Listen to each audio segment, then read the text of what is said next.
and welcome to another review. I know that this one is super late, but if you're familiar with my channel, then you know I really don't care about a timing for reviews. I just put them up when I put them up, you know.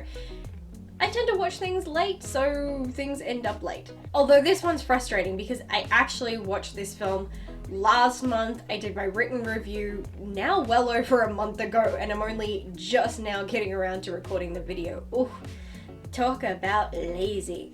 But anyway, most of you guys have probably seen this film by now. You probably watched 50 reviews on it, but if you clicked on it, I guess you're prepared to watch another one, so may as well get into it then. Fast and Furious presents Hobbs and Shaw, also known simply as Hobbs and Shaw and as Fast and Furious Hobbs and Shaw, is a 2019 American action film directed by David Leitch with a screenplay by Chris Morgan and Drew Pearce from a story by Morgan. It is a spin-off of the Fast and Furious franchise and follows an unlikely team-up of the titular characters as they are forced to team up with Shaw's sister when a cybernetically enhanced terrorist and his organization threaten the world with a deadly virus.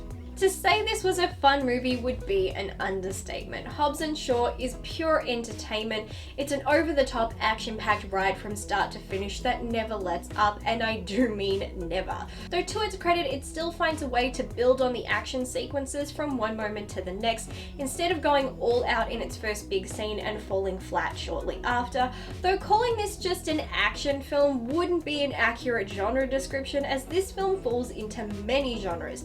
It has action, comedy, science fiction, and thriller elements all mixed together in explosive fun. This film is indeed over the top, and sometimes it does push things far more into the realm of unbelievability, too much so for my liking. While the Fast and Furious films are notoriously over the top, I do personally feel there are still elements where just maybe these things could happen. However, I am incapable of believing a vast majority of the things that occur in this film, and at times it was a tad irritating. While Elba's character ups the stakes for our protagonist, I found him highly unrealistic.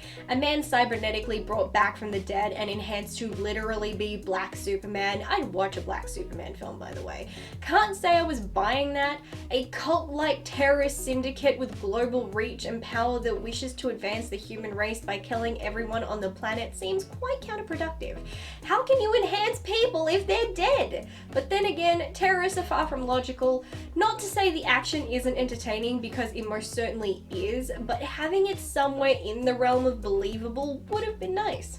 Dwayne Johnson and Jason Statham are iconic action stars, and there's no doubt about this.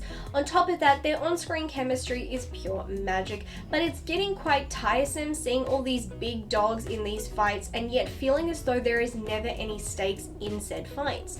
When we look at films like John Wick, Atomic Blonde, or even going back to Die Hard, we see characters who get the crap beaten out of them at every turn, stabbed, broken, and bleeding, and yet they somehow find the willpower and strength to get up and keep going until they are the last man or woman standing. This aspect, written into action films, makes them far more exciting and impactful. It keeps you captivated and makes you more invested in the character because you feel there is a genuine chance the lead might not survive and they aren't coming back for a sequel. In this film, I never have such sensations. During the final battle in this film, Hobbs, Shaw, Haiti, and Brixton all crash and plummet from a rocky cliff down onto such sharp, jagged ground that it's the kind that has caused many ships to sink upon contact. These characters don't just free fall, they fall inside large vehicles that a single roll of those vehicles should have caused instant death. Not only did all four survive, 5 if you count one of the henchmen, but our good guys only walked away with some scratches on their heads. This honestly bothered me. If you're gonna have such a considerable crash scene, I want to see these grown men overcoming and pushing through the pain and blood of broken bones. I want to see The Rock popping a dislocated arm back into place. I want Statham fighting with one arm because he can't use his other arm due to the bone protruding through the skin. I want those kinds of stakes. But alas, I didn't get that. I see a ton of action. I see these guys taking hits and yet not a single mark on them. After a while, it gets boring. Vanessa Kirkby Sophie joins the ass-kicking women of the Fast and Furious franchise and manages to stand out as an impressive addition. She took on hordes of henchmen and lived to tell the tale. The character is fast, intelligent, and takes no crap. I loved how her character was written, and I love the character's dynamics with our male leads. They certainly dive into the sibling storyline with her and Deckard, and though I'm not sure what you'd call her dynamic with Hobbs, it was still good. The beauty of this film is, aside from action and fast automotives, it carries on one of the most central plot points of the Fast and Furious films, which is family. Family has always been the main key factor in every film we've seen, and this is no different. It expands more into the relationship with Hobbs and his daughter, a character we've seen twice already, so it doesn't feel random or out of the blue. It gives us more of a look into his character's background and family history, while also providing us with a chance of looking into a culture that aligns very much with Johnson's own cultural background. The franchise has also touched on Shaw's family in numerous films, so expanding on it even further in this film again feels very natural and not random at all. My only complaint in regards to Shaw's family is that there is no mention or appearance of Owen Shaw, played by Luke Evans. Owen is the younger brother of Deckard and the older brother of Haiti. We know he is very much alive thanks to the Fate and the Furious, so I was disappointed not to see the character included in any way and have the entire Shaw family reunited, which would have been nice, and I'm not counting that little flashback where we see a young Owen as a kid. That doesn't count. I think the film plays on the rivalry of our leads too much, and when you look at where their relationship left off in other films, it doesn't make much sense for there to still be such animosity, or at least so much ego between the two. We'd seen in a previous film that Deckard had revealed to Shaw that his status as a traitor was a fabrication, and Hobbs believed him. They seem to be on good terms, especially after the Shaw brothers saved Dom's son, so to be back at throwing insults seemed more for the benefit of comedic relief than following a real narrative. With that said, there was a great deal of comedy shared between the two, not just in dialogue but in actual performances as well, which added to the overall fun of the film. I was undoubtedly laughing on more than one occasion. I've become quite the master at dodging spoilers when it comes to films. I avoid reading or watching anything related to a film until I see it for myself, so I was stunned and amused by the appearance of Ryan Reynolds and Kevin Hart.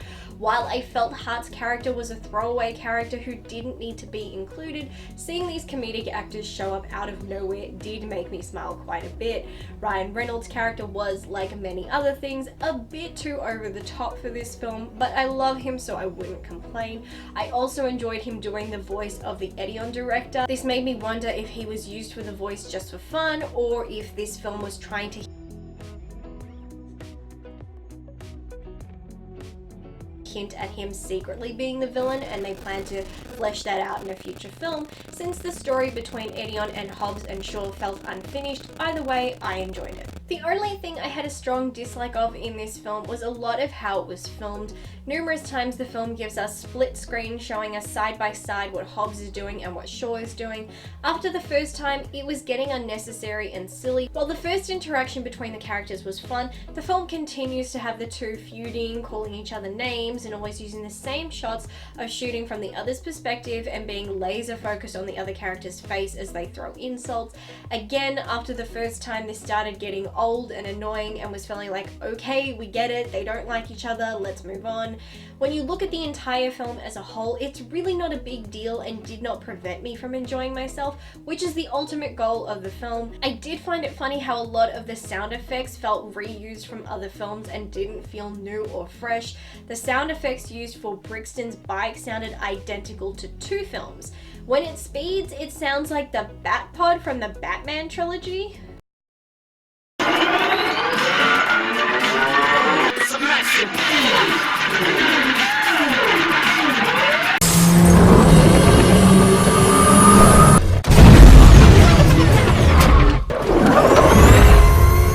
And when it morphs, it sounds like a transformer. You can guess the film on that one.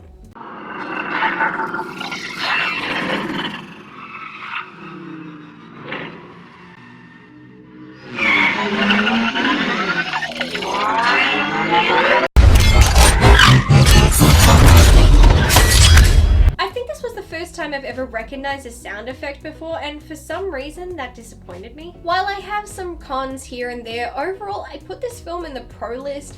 It's non-stop action-packed insanity that leaves you thoroughly entertained and laughing at every turn and actually hoping for a sequel. While I'm a fan of the Fast and Furious films, I was not looking forward to spin-off, as it felt like what it is, an opportunity for studios to make more money off already existing films and characters.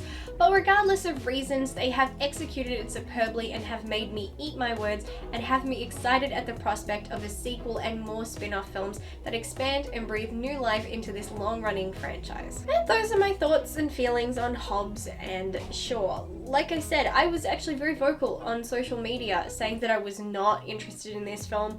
I also really didn't like how in the trailer we could see this one scene that totally felt like they'd stolen a move from Captain America. The fact that, you know, we're watching Hobbs holding a car and a helicopter, and I'm like, Captain America did that first. I saw the movie. I didn't like that, and I wasn't really big on the trailer.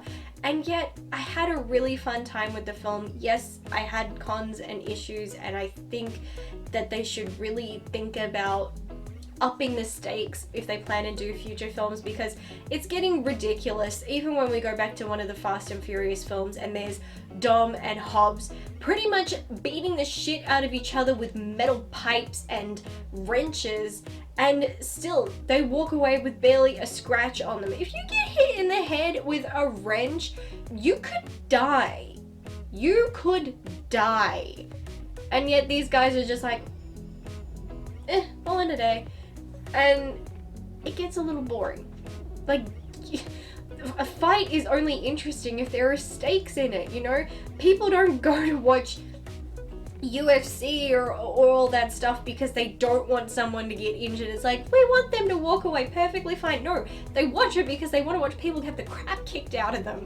So that's also why we watch action movies. But the difference with an action movie is that we know nobody's actually going to get hurt. Okay, that's not true. Look at Brandon Lee and The Crow. Okay, sometimes things happen. Things can go wrong. But my point is that I just wish that as we move along in these films that they would start, you know, adding risk. It's crazy because they've got people freaking dropping cars out of helicopters and all this stuff, and yet nobody's really getting hurt in anything. Oh yeah, let's just fly a car through three giant buildings in Dubai. Oh no, it's fine. Everything's fine. Like, I felt like when we had the first film and the second film, people actually had injuries. People got shot. People dislocated things, broke things. People had their arms in slings. You know, they had injuries, and then as the films go on, it's like the injuries decreased. Like, the stunts increased, but the injuries decreased. It's very, very weird, and I'm kind of just rambling on now. But anyway, since pretty much all of you have already seen this film, comment down below, tell me what you thought about it, share your thoughts. Let's start that dialogue that I love so much. Nice dialogues, of course. But that's all I have for today. So thank you as always to my fabulous patrons. And I will see you in the next video. Until then, bye.